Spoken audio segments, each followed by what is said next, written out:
Fingers me home, diddy hoo, gadessadoo. Jeber spear, horn, der skirken, bork, bork, bork.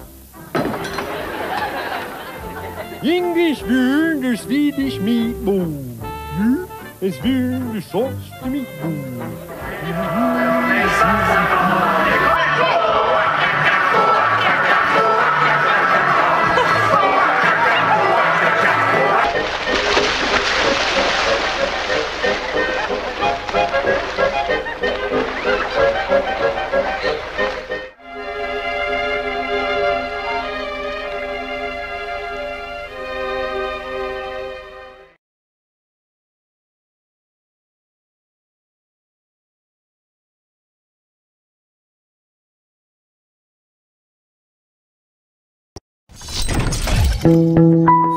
1.2 million people die in traffic accidents every year.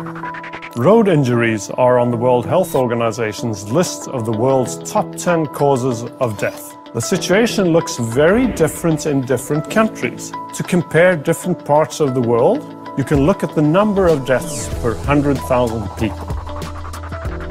High-income countries generally have fewer road deaths than low-income countries.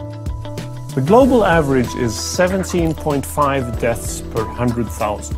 The United States, for example, does better than the global average, but has a higher number of deaths than, for example, the Philippines and Cuba. The Dominican Republic has the worst safety record with 41.7 deaths in traffic per 100,000. Meanwhile, countries in Western Europe have the best.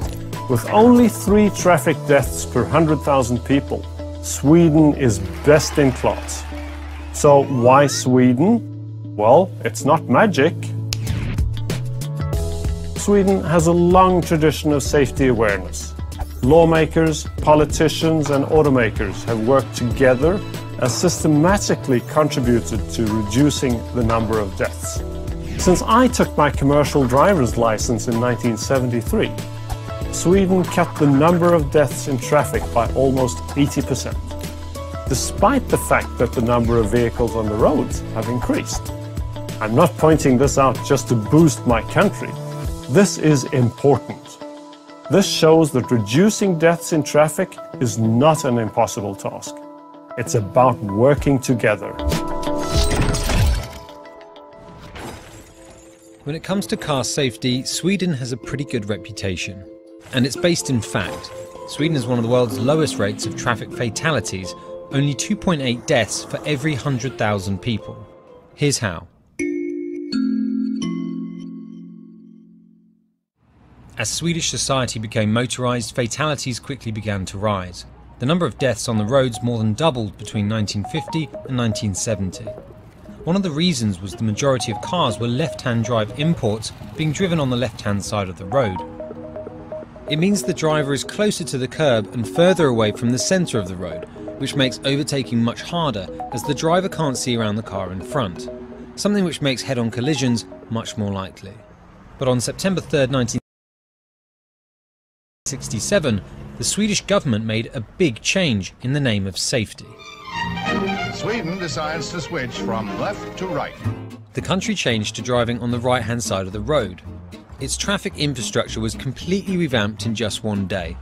That included changing 360,000 road signs. Understandably, safety was a huge focus. The government created a special team, the Right Lane Driving Commission, to make sure the changeover went without incident.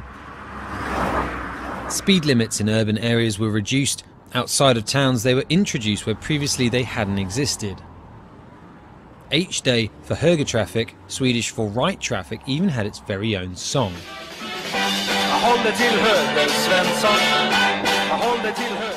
There were plenty of other everyday reminders too, like these helpful glasses or H-Day underwear. The operation was deemed such a success, the government formed the Swedish Road Safety Agency the very next year. Some of the first things it achieved: lowering speed limits and making seatbelts and motorcycle helmets law. Meanwhile, the country's biggest car maker, Volvo, invented the industry-changing three-point safety belt, giving up the patent so that any automaker could use it in their vehicles. More than 1 million people worldwide are thought to have been saved as a result. Since the beginnings of the Swedish Road Safety Agency, fatalities dropped from 1,307 in 1970 to 263 in 2015. What makes that even more astonishing is that in the same period, the number of vehicles on the roads more than doubled. A lot of this is possible because Sweden is one of the wealthier countries in the world. It's invested a lot of money in road infrastructure, separating cyclists and pedestrians from traffic and strictly policing speed limits and drink driving. In fact, the richer the country, the lower the number of fatalities generally. The ultimate goal is Vision Zero, where there aren't any deaths on Sweden's roads at all. For many countries, there's still a trade-off between mobility and the deaths that come as a result of it. In Sweden, safety has been the priority over speed and convenience since H-Day, September 3rd, 1967. I want to place myself during the years 1965 to 1980, which I think it was most eventful years of my life in every way. I was in the start of my working career.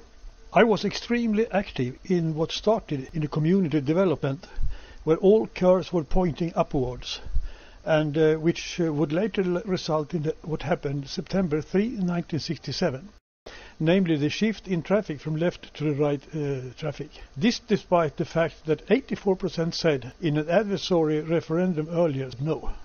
A very revolutionary event in every way, and that affected the people of the entire country, and was history to be an active participant in. I used to say that Thailand is today like Sweden was at that time, 53 years earlier. The vast majority in Sweden drove around in cars without safety belts and other road safety equipment. We ran around on mopeds without thinking about using helmets, and thoughts on environment and inheritance was hardly at all on the agenda. We threw rubbish everywhere, and we lived the joyful days of life. Where Thailand is today, we were almost 53 years ago. But the great difference that the Thai people have the modern vehicles with all safety equipment which we didn't have at all. The shift to right-hand traffic on September 3, 1967 was actually the start of an incomparable development over the next 10 to 50 years in Sweden. The new thinking continued on the concept of road safety in various forms, and we received extensive legislation in the area of labor law in Sweden. All of this came to characterize my life at the time when it happened, and has been the guiding light for me for the rest of my life. At that time, Sweden had 2.8 number 2 in the world. Number 1 was Micronesia, but they hardly have any roads, and they didn't have much traffic to talk about. 2018, Monaco is number 10, Micronesia 1.9 number 2, and Sweden on number 3 with 2.8.